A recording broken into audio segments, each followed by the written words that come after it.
30万的分手费，为什么会摔这笔钱呢？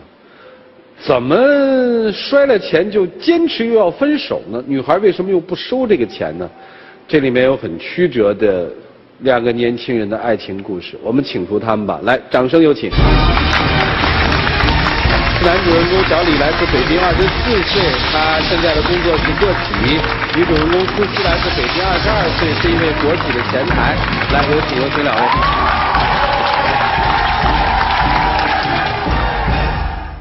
练过，摔跤，运动队做到省队是吧？他们说。对。后来为什么不摔了？因为受伤了。谈了几年恋爱？3年。那怎么认识他的呢？朋友聚会，然后是通过那个朋友介绍，然后一起认识的。然后他就给我打电话，就开始联系。那是30万的卡。对，然后我没有动过，也没有看过。我今天就想来把这个卡还给他。还给你，我不要这30万，我也不想分手。你把这卡拿回去，我说我扔进水就是扔进的水。可是我也不想要。不想要，你怎么处理跟我没关系。还真别较劲了，来，你干嘛摔人30万？什么意思呀？因为那会儿他妈跟我说一些话，让我挺伤自尊的。啊，他妈跟你说什么呀？那会儿我去他们家。他妈让他出去遛狗，他妈跟我这儿说，问我小伙子做什么工作的呀？那会儿我还在做安保嘛，然后后来跟我这儿说，1月工资多少？我说4000块钱左右。他说你这1个月的工资还顶不上我们家闺女零花呢，你怎么配得上的呀？我妈当时不是这么说的，因为那天我遛完狗回来的时候，看他就从我们家小区走出去了，然后我就喊他，他也不理我。然后我就回家了，然后看见那个桌子上都是洒了水，然后地上都是玻璃碴子，我就问我妈，我说到底是怎么回事？我妈说这小孩太不懂礼貌了，就当时跟他好好谈谈我们俩的事儿，然后他摔了杯子转身就走了，然后结果我给他打电话关机，发短信也不回，就一直都没理我。太气人了。可是那是我妈，她也是长辈，也是你也知道我是一个什么样的人，你妈说话真是。那是哪年的事儿？前年吧。这钱是怎么挣回来的？跟我家里人出去外地做一些房地产生意。啊，做房地产生意。那从他们家摔门而去之后，他说打电话你也不接。因为我觉得他妈说的可能也对。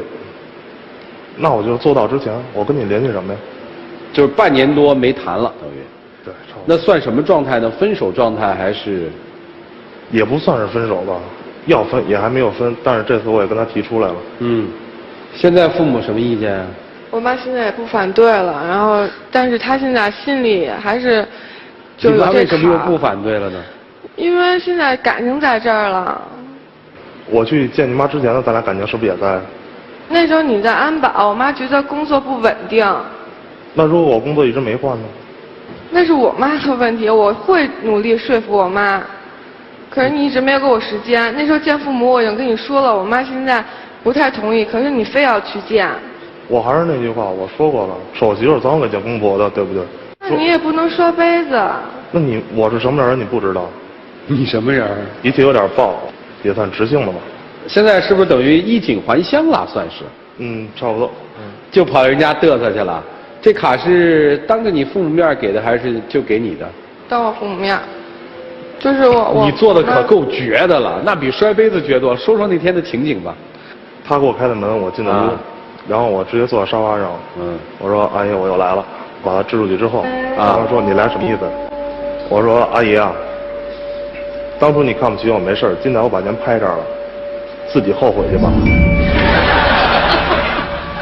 实话实说，小伙子，你这做的真不对呀。这不是不对，这谁给你支的招啊？自己。我要是这口气。什么气呀？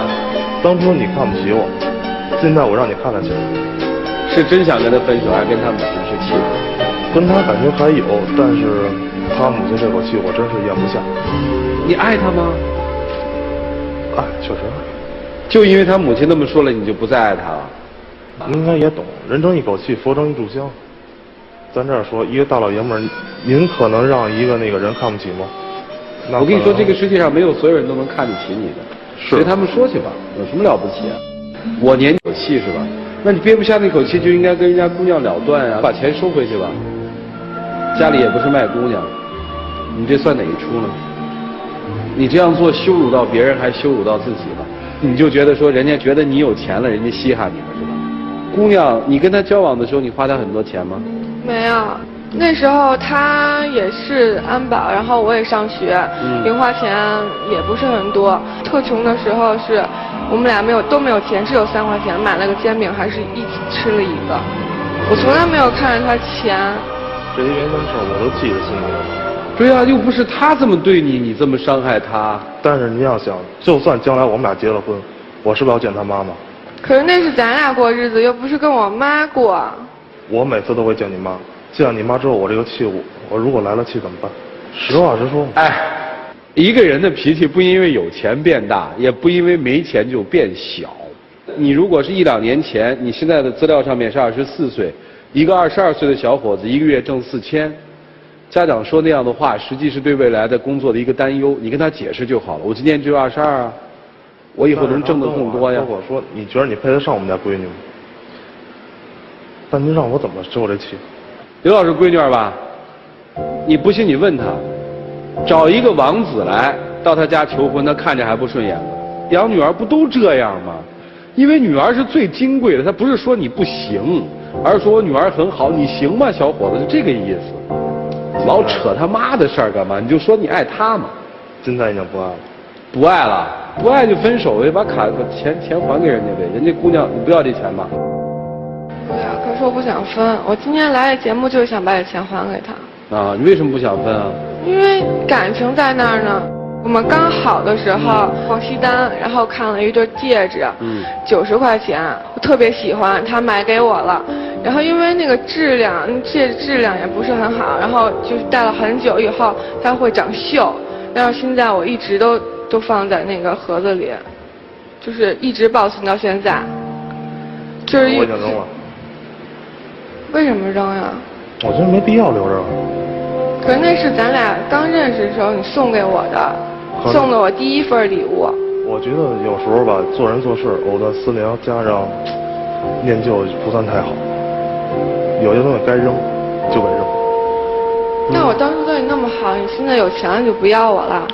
你不会因为他现在有钱了，所以你离不开他吧？不是，这也是我怀疑的是吧？小心眼男人都这么想嘛。我有钱了嘛，臭嘚瑟。他没钱的那时候，我都跟他同甘共苦，而且那时候我为了他改了也挺多的。就是以前我去买东西，我比较喜欢买鞋，然后去商场买鞋也都挺贵的。然后跟他在一起以后，我从来不会买这些，我都是去西单买一些，特别便宜的衣服，特别便宜的鞋。改了很多。啊？改了很多。这么好一姑娘，你说不要就不要啊？